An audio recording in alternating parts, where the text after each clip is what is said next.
there's some rumors out there. I mean, we know Eliot will be with the Eagles when they go to London to take on the Jaguars October 11th. Sounds like the midday show might be traveling out with you, Eliot. Eliot, how you doing today? Wait a minute, who said that? Well, it's happening. Wait a minute, who did that? Wait a minute, when that happened? If I learned, Hugh seems surprised by this at this point. Well, he has travel anxiety. That's what happens. Hughes just started paying attention to the show. Yeah. Well, I learned from my trip to Kansas City with you that there's one way to help that travel anxiety in the airport before. The bar. Yeah, we'll hit the bar. Yeah, exactly. Yes. Yeah. Wait a minute, how long was that I'm trip, sure there'll though? be some pints there. How long is the trip, Eliot? Flight? 5 hours? 6 hours? How long take to get out there? Yeah, it's about six and a half. Okay. I think it's a little shorter one way than the other, but it's not bad. I've done it many times. You can put a movie on, get the Odyssey app going. It'll be fine. All right. Well, yeah, we will definitely have the Odyssey app. All right, Eliot, we got a lot to talk about here. It's like 2 weeks of catch up with you. Let's start with this. The schedule is coming out in pieces. Obviously, we're having fun here with the idea of what we found out this morning. Officially, Eagles, Jaguars in London on October 11th. We also know the Eagles will be in Dallas on Thanksgiving. So your thoughts on what we know already of the schedule, specifically that Dallas Thanksgiving trip?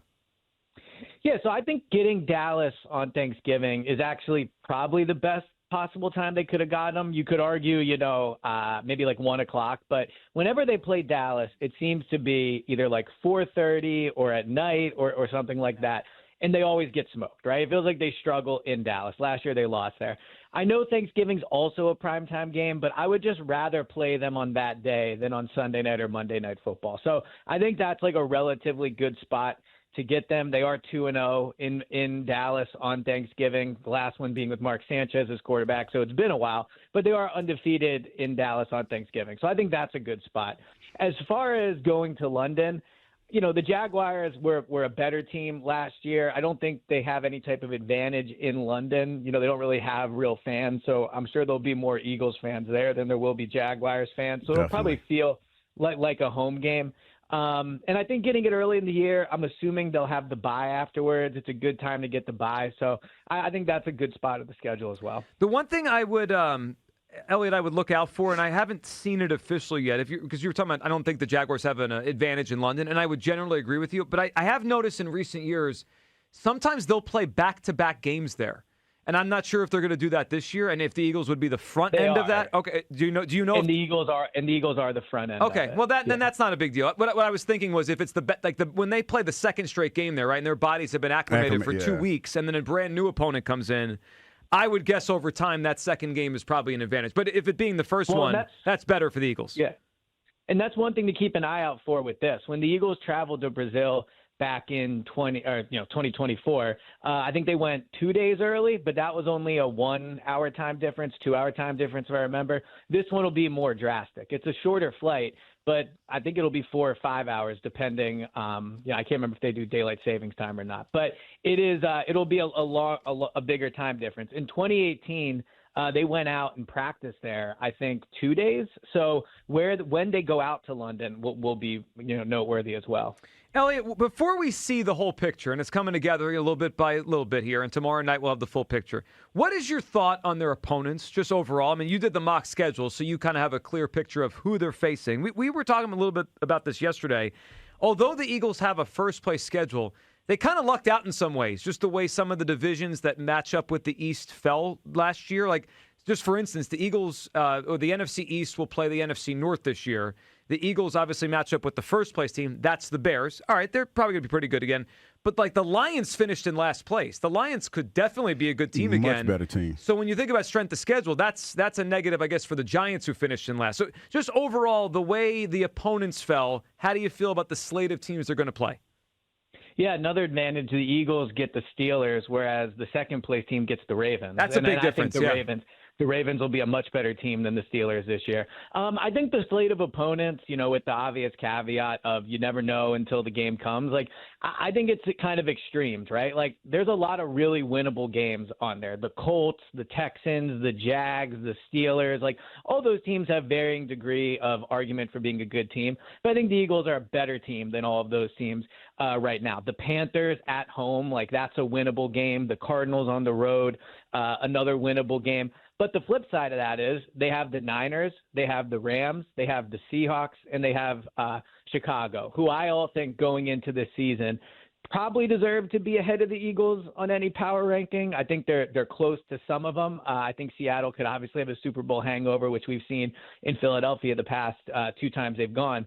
But those are 4 really hard games. Now, of those games, though, you get the Rams at home, and I think you get Seattle at home. So you get some of those good teams in Philadelphia. So I think it's a manageable schedule. And as you go through the list of opponents, it's probably somewhat of a reminder that the Eagles still enter this season as one of the better teams in the NFL. All right, Eliot. So tomorrow when the schedule comes out in full, the thing I'm going to be looking at most especially is what the first 4 line up as, who they are, where they are, how many road games they have, because it's a brand new offense, right? It's brand new scheme for Jalen Hurts. I think it is pretty fair to think it might take a little time for this thing to get rolling this season on the offensive end. So I'd like to have some easy opponents early.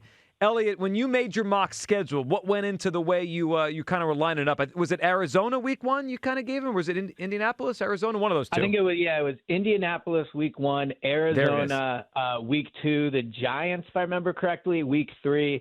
And yeah, I 100% agree with you. Like, I think they should. Oh, and I had the London game actually week 4, but I had them versus Washington. So if you look at the first month of the season, I 100% agree with you. I think you want to have bad teams early. I'll take a gauntlet late once I've gotten 8, 9, 10 games under my belt with the new offense. Now, Nick's teams normally start well. So, I do think, like, even if it was tough opponents, there's a real world where they could still start strongly. They have a history of doing that. But I think all special seasons mostly start with a really good start to the season. Like, you can tell, relatively soon. So I think getting an early start, getting bad defenses, getting the offense a chance to kind of get used to this new offense in real games, because we know they probably won't play much in the preseason. I'm sure that'll be a fun debate. But, I do think you want an early start to the season. ESP, we was talking about your list, and I know you're all getting ready for excited about football season and everything, but I also saw your ESP's top 10 Eagles list. Yes. And I'm just curious. I mean, I don't have a problem with your list, but I'm kind of curious, why did you fall the way that you fell with the top 10 Eagles? Yeah, so, I think, first of all, it was a good reminder that the Eagles have a lot of talent, right? Like, they do have a very talented roster. In terms of how I landed on different guys at different spots, like, I think Jalen Hurts deserves to be number 1. He's the quarterback of the Eagles. He's won a Super Bowl MVP. He's probably the best quarterback in franchise history, and he's still one of the better quarterbacks in the NFL. So I think he belongs at that top spot. I think he's earned that top spot. Another one that was noteworthy, I would say, Jalix Hunt at number 4. I'm high on Jalix Hunt. I think he was a top 15 edge in the NFL last year. He led the team in sacks, tackles for a loss, and interceptions. And I think the arrow is very much pointing up on him, right? I think he is a young player that definitely could be even better next season. But guys like Saquon Barkley, I didn't have Saquon in my top 10. He's coming off a disappointing season. We know the history of running backs that have a ton of touches in one year, which he had in 2024. Like, they don't usually bounce back and have great years. Yeah, they don't age well. Saquon, I get that, yeah. Yeah, so Saquon's been a tremendous Eagle. I think he's a great leader on the team, but I think on a very talented roster, I would not have him in my top 10. All right, so I saw it like everyone else, and I had a lot of questions about it. You explained a lot of your methodology there. So I guess a couple of things. One thing that I saw a lot of people were thinking you were crazy for, and I don't think you're crazy, and I don't know if I'd have him for it. Eliot, I don't think the Jalix Hunt ranking is insane. I mean, he was really good last year, and he's getting better here. And, whether he's 4 or 6, I'm cool with that. I think Jalix Hunt's one of their better players. That was good. I guess for me, how much did you weigh Hurts' resume versus last season? Because there's just no way off of last season he's the best player on the team. So I don't think that's true, number one. But he didn't play well. He didn't play well last season. Well, but he was probably their best player on offense, right? Like, you could argue Devontae. Well, but it was a bad offense. But he was still the best player on the offense. I'm not ranking best offensive players in the NFL. I'm ranking the best Eagles. No, right? no, I know. But if they had a bad offense and a really good defense, and we give the best player on the bad unit the best ranking on the team, like their defense was their strength, not their offense. I agree. The defense was a strength. But again, I'm ranking players, not units. And Jalen's job is way harder than Quinyon Mitchell's job, right? Like Quinyon's job is hard. Being a corner in the NFL is not easy. I had Quinyon number 2, but Jalen Hurts plays on the more important side of the ball. And yes, they struggled, but one of the reasons they were even a competent offense was because of Jalen too, right? Like he had a better year than the offensive line. He had a better year than Saquon. He had a better year than AJ. You could argue Dallas Goedert had a better year than him because he led the team in touchdowns, but who's throwing him all those touchdowns? So Jalen had a career high in passing touchdowns, I believe.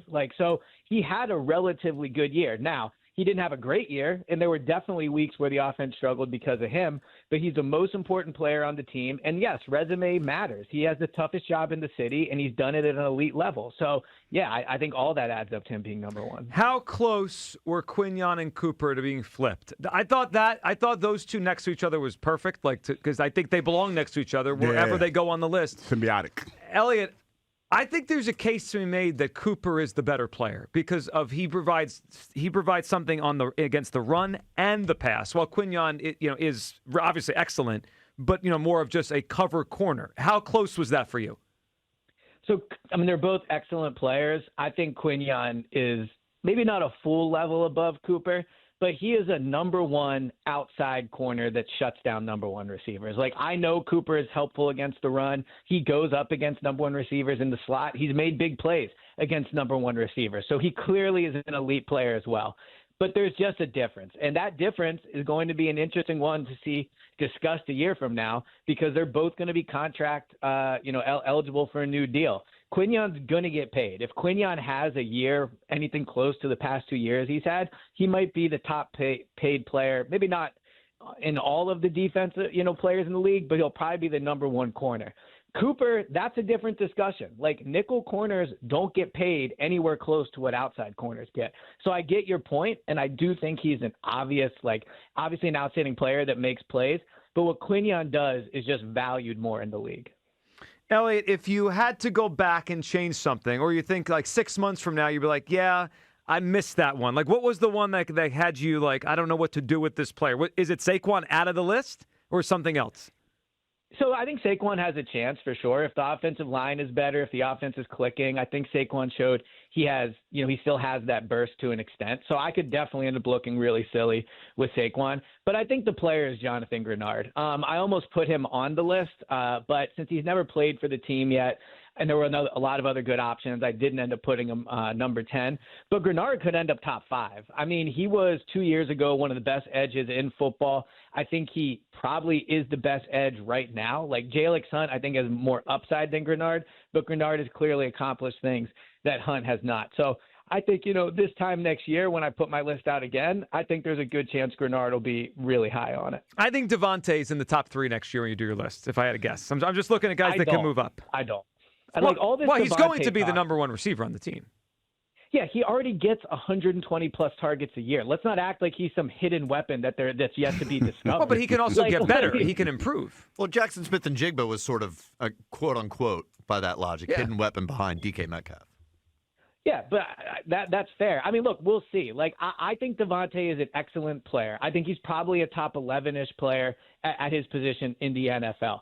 But I like this idea that he's just going to, have a massive leap forward this year. Like, I'll believe when I see it. It's nothing against him as a player. He's just already very involved in the offense. It sounds like you don't have faith in the number 1 player on the team to have as good of a year as Sam Darnold did throwing to JSN. That's what it sounds like to me. The ball around. I think Wicks is going to get the ball. I think Mekhi Lemon is going to get the ball. Like, those are other things to consider. Everyone that thinks all these AJ targets are just going to go to Devontae. Well, I agree, but the way maybe I'm wrong on this, Eliot. I view it as like all those receivers will get targets and snaps, but the one constant will be him. Like, he'll be on the field every play. He'll be the dude that gets the most ball. And then Wicks will be a guy that is the number 2 some weeks. Some weeks it's Lemon. Some weeks maybe Hollywood. Like, I just feel like Devontae is the constant. Or I think he should be at least. Yeah, and look, this will be the first year where coverages, presumably, we'll see if he garners that respect. But, like, if coverages roll towards him, right, like, he'll have the number 1 guy every week. So it's going to be a different year for Devontae. Again, I think Devontae's an awesome player. Maybe a year from now I'll look silly for saying this. I just think, like, the idea his numbers are going to skyrocket. I mean, he already gets 1,000 yards every year. He already gets a decent amount of touchdowns. He gets a lot of targets. So maybe he will. But I think the other guys are going to clean up the AJ stuff more than Devontae. It'll be fun to watch. Eliot, we appreciate you hopping on, and we will talk to you next week. Appreciate you. Yep. Look forward to that trip together. It's gonna be can't fun. wait. It's going to be great. There he goes. Eliot Shorr-Parks with us there. All right, we haven't had our chance to unpack Eliot's list. We just asked him some pointed questions about it. Hugh, your reaction to ESP's Top 10 Eagles. So if everyone missed it out there, this was ESP's rankings. You probably kind of heard some of the way we were talking about. Hurts 1, Quinyon Mitchell 2, Cooper DeJean 3, J.L.X. Hunt 4, Lane Johnson 5, Jalen Carter 6, Jordan Mailata 7, Devontae 8, Jordan Davis 9, Zach Bond number 10. No Saquon Barkley at all on the list. I don't have a problem with put Jalen number 1. Well, I mean, Well, you should. I mean, come on. Well, Jalen's the most important But player that's on not the what the field. list That's not was. the It's list. the best Eagles. I mean, I hear it, but I think he's playing semantics.